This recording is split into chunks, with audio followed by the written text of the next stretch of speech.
Hi everyone. As stated earlier, at some time I'm going to do some of the videos now showing more detail of a particular group.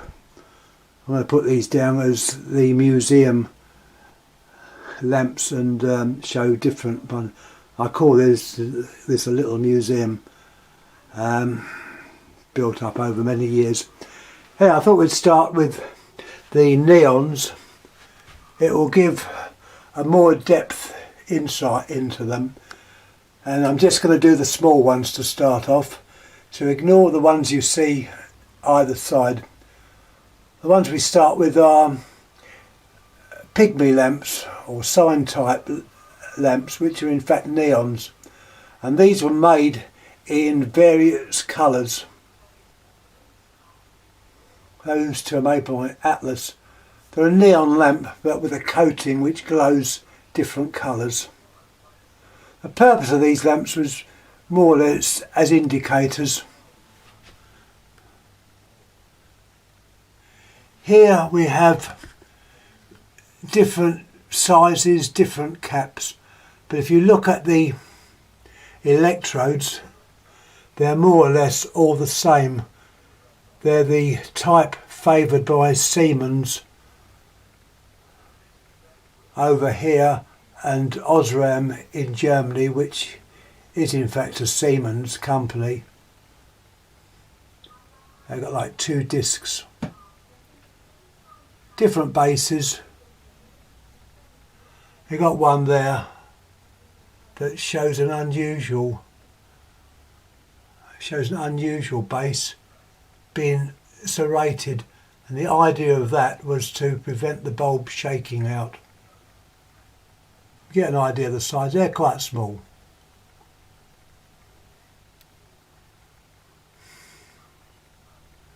But they're all basically the same inside. They're about half a watt. That one is a wartime one. I got a load of those. And as you can probably hear, I've just got a visitor. And she has been fed. Here's another very small one. Little small bayonet cap.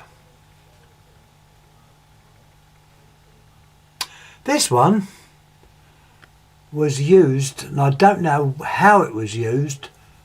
I do remember them. The old trolley buses, and that's showing my age.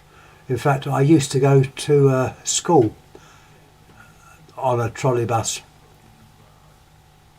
They were in various parts of London and other towns. This was used as some kind of indicator. It's a neon, and it was used as an indicator. As I say, I don't know exactly how they were used. Someone out there hopefully will mention it, but that's what that was used for. That came from a good friend in Australia. We have some American ones. The American ones were slightly different inside.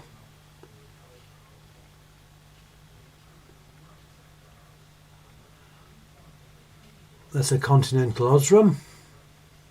This one's actually has a reflector built round it.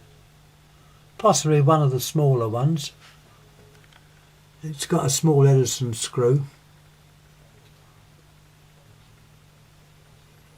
This one there, I believe I've featured on, or one like it, on Lighting Gallery or All Things Lighting, or even Lights of America.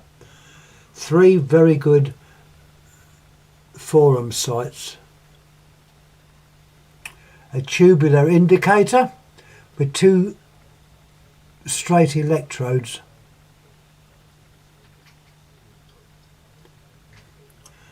This one there is actually Russian.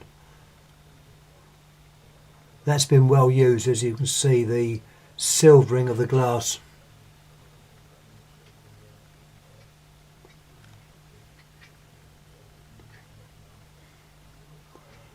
one that's painted with white on the outside.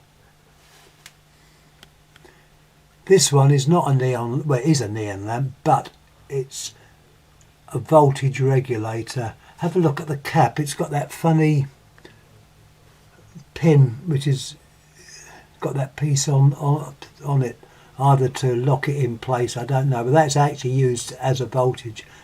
I think it's called a stapler volt. Coming down some more, a more modern one with has painted on the underside, so you just use one side that conducts and is a light. Even a tubular. So if the focus goes a bit funny, it's a bit tricky getting these in focus all the time. A few more as we're going down. As I say, I have a job bending down.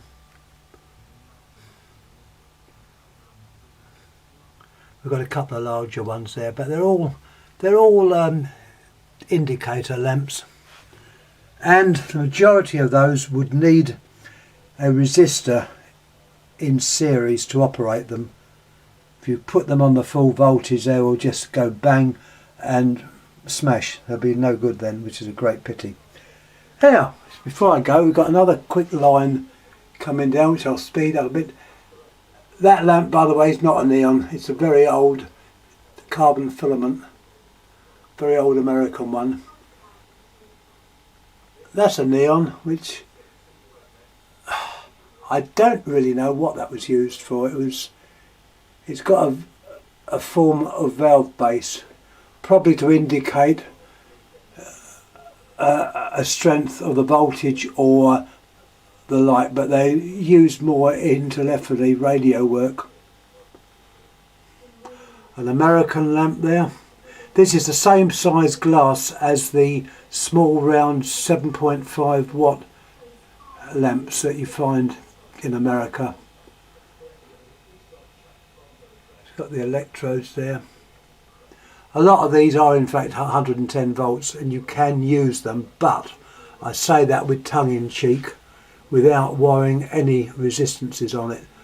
But don't take my word as gospel, because sometimes they will show a voltage but they forget to say has to be used with so many ohms resistor. So be careful. There's another one with a small bayonet cap. Same size glass, American. You can see the name on there. CM, which stands for Chicago Miniature.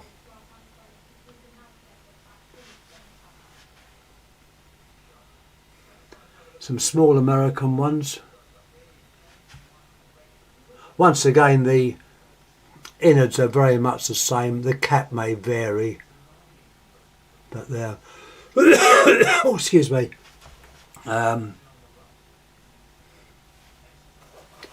I will speed up a bit because most of these are the same. They're just different, either different makers or different bases, but they're all more or less the same thing.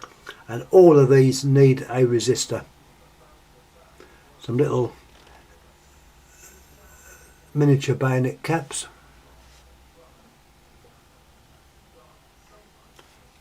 There's one of the smallest neons made. I think I have got them even smaller than that, but that's certainly one of the smaller one with the old flange base. These are ones made more recently, probably made in the Far East. Another one made in the Far East. It's a modernish one. Notice the green coating again, so you only get the light from like the front of the lamp. Another one down there. That's in a couple of flicker flames. Well, that's shown a lot of the smaller neons. I've disregarded the other ones at this stage. I will put more up in more detail. Any questions, please ask. I'll try and give you an answer. And thanks for watching. Now I've got to go and feed the cats, or make a fuss of them, because there's two of them have come up now. Thank you.